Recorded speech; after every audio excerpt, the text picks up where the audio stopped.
Hello, hello. Good morning, everyone. Welcome to the Mother Honestly's Caregiving and Work Summit. My internet is crazy, but I sure hope that we can keep things going this morning. If you are in the West Coast, I know it's 6 a.m. Apologies for having to get you to wake up on time. And thank you all so much for joining us wherever you are. Back in March, I was excited about the new reality. I was not excited about COVID, but I was excited about the fact that most of us were working remotely. And this is something that working moms, especially, have always wanted. But fast forward 6 months, I'm like, whoa, that was rough. That has been really, really rough. So many women across the country and globally are grappling with the realities of caregiving.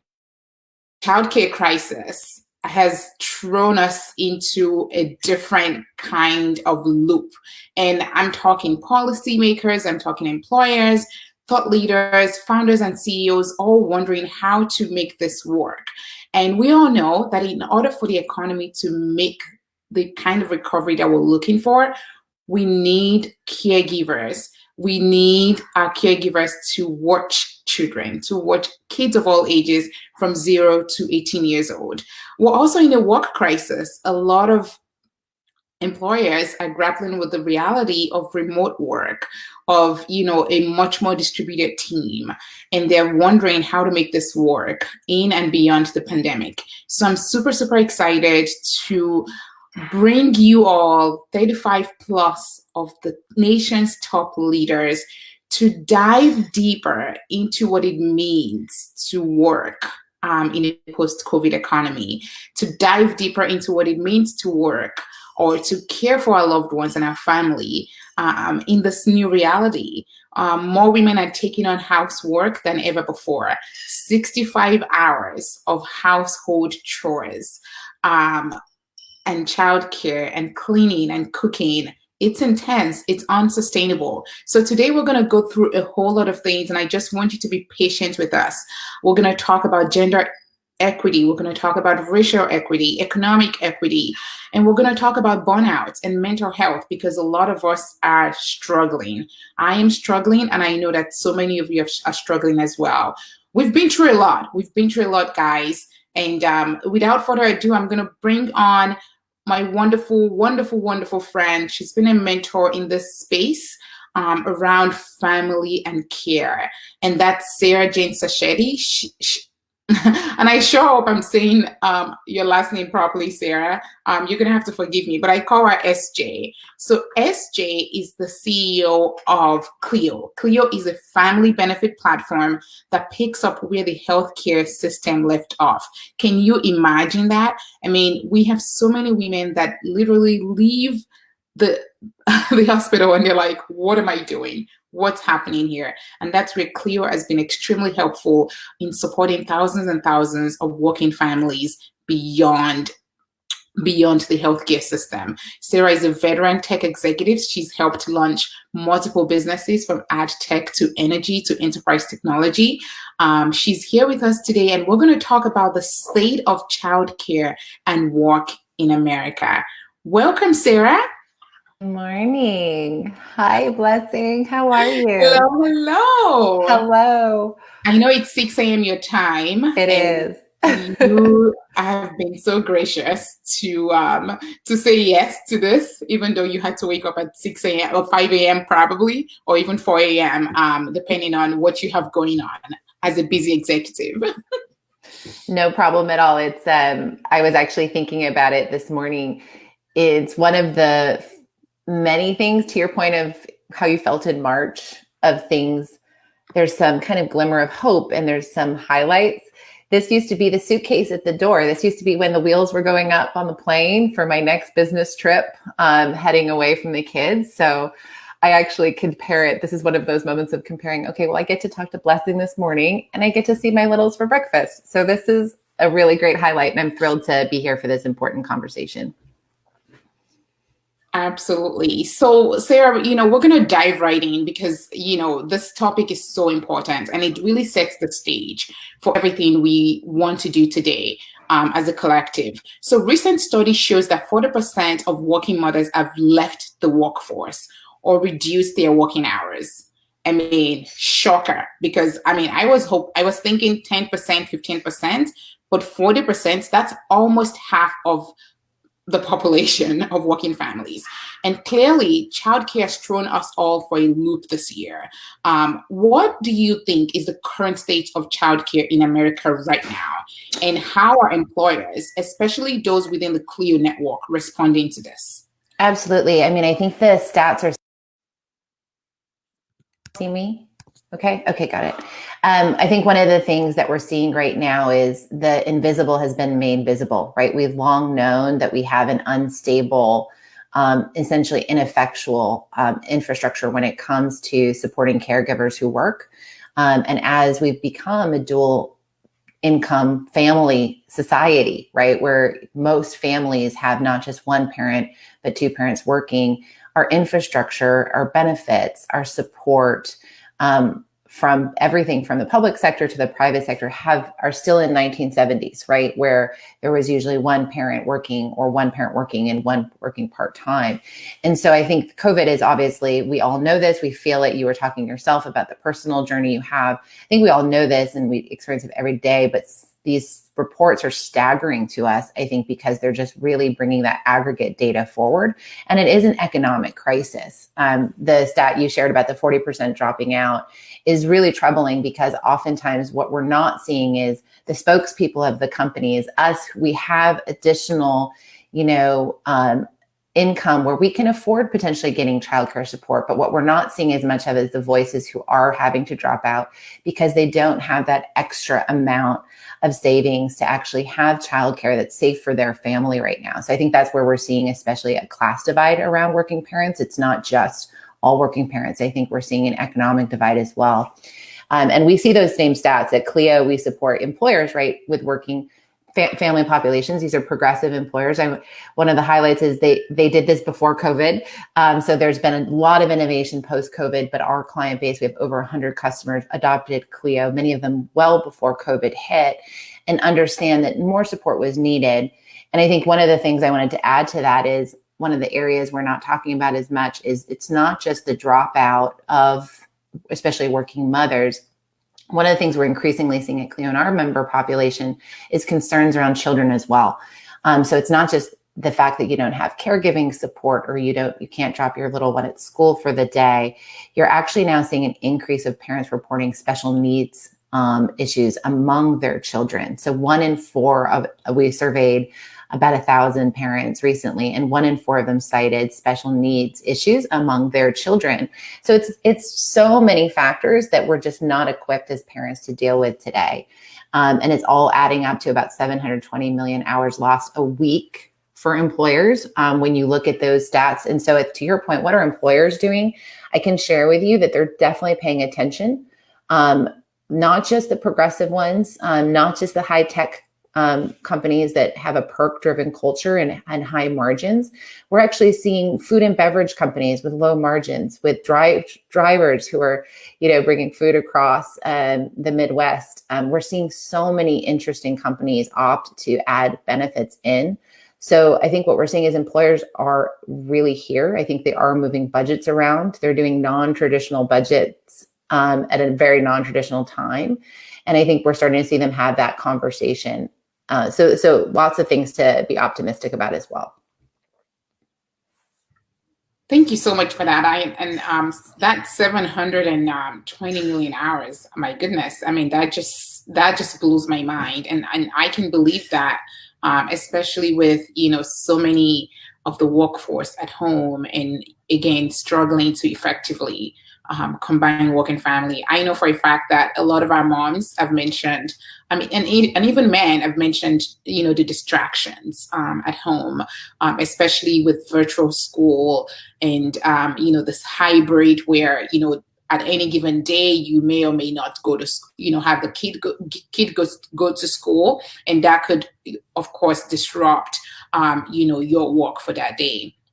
So one of the biggest things, and you touched on this already, the financial impact. More than 50% of families will lose money or income by having a parent or family member stay at home. And we just talked about, the percentage of parents that are starting to either stay at home or reduce their hours.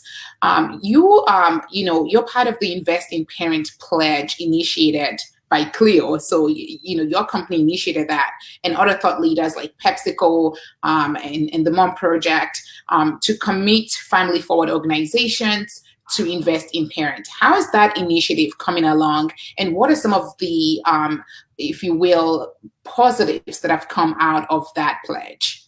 Absolutely. I think one of the things I've learned in my career, especially I think for this broad audience you have together, want to kind of illuminate this and underscore how important and exciting it is. So to back up a second, employers today in the US cover a third of Americans today when it comes to health coverage. They cover oftentimes just as many of us for some childcare stipend, right? Whether it's a small stipend or sometimes even broader coverage for daycare coverage. So the one thing I want to underscore is employers for a long time have been essentially filling in the gap of that missing safety net that we all experience. And so they're here, and they're a very relevant party to the discussion of how do we actually put this back together again. And so that's where this Invest in Parents initiative came from.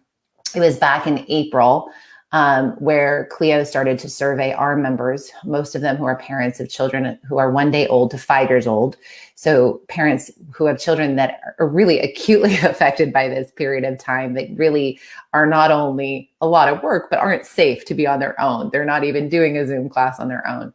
And so we started to see this spike of fear, anxiety, mental health demands, productivity loss back in April. To your point, March was our What's Happening month.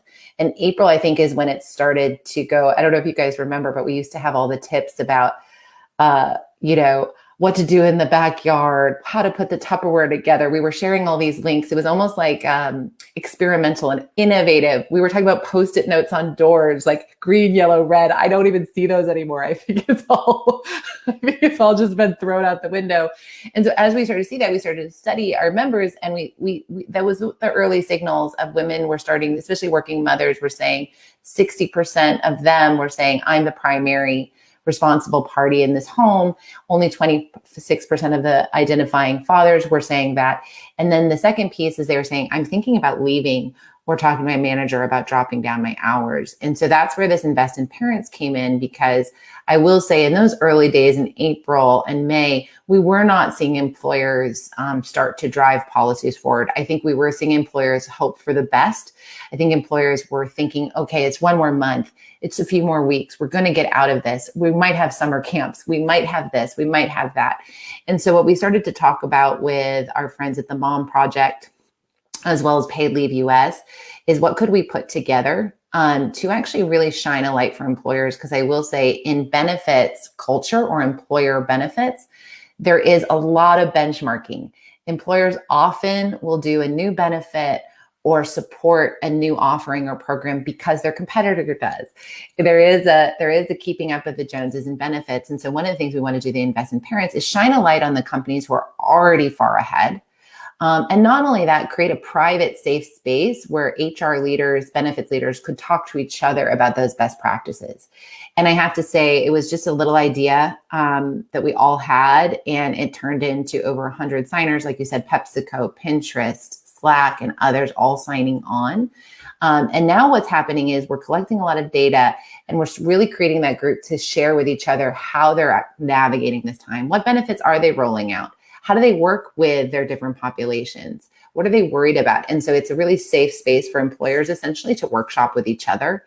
And I'm very optimistic about it. We're meeting again soon. And it's, of course, open to other corporate companies who want to join and really hear from other forward-thinking leaders about what they can do next.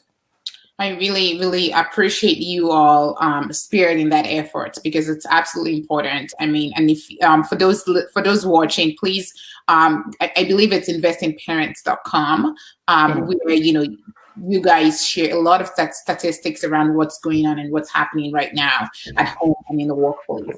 One of the last questions that I have for you: what are you seeing? Because a lot of our moms are asking, how do we go to our employer to ask for a new benefit?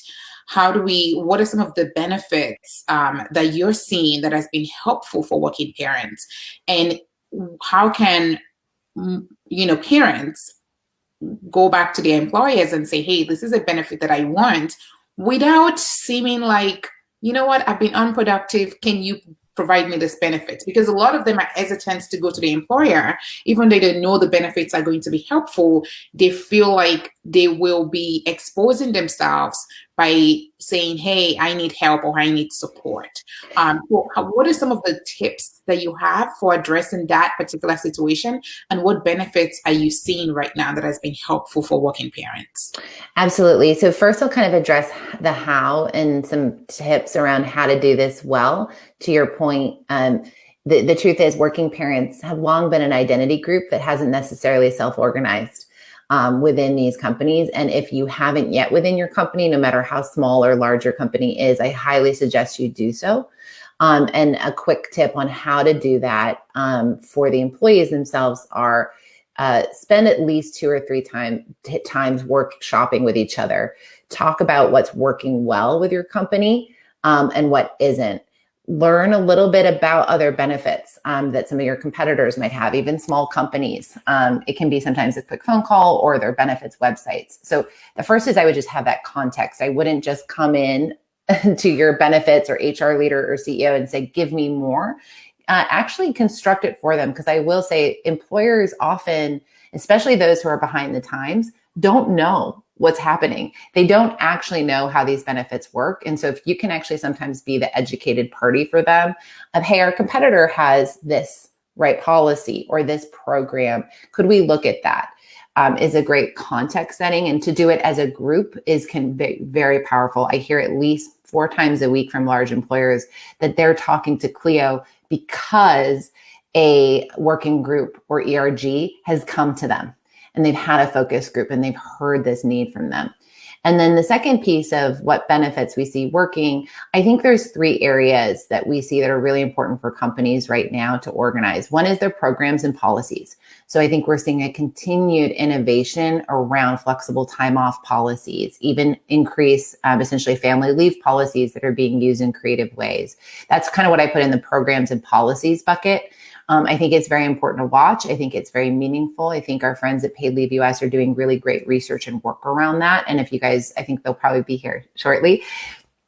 So I won't say more about that, but I think programs and policies are number 1 and fundamental. 2 is new benefits, right? Whether they're perks or benefits. I think Clio, of course, big plug.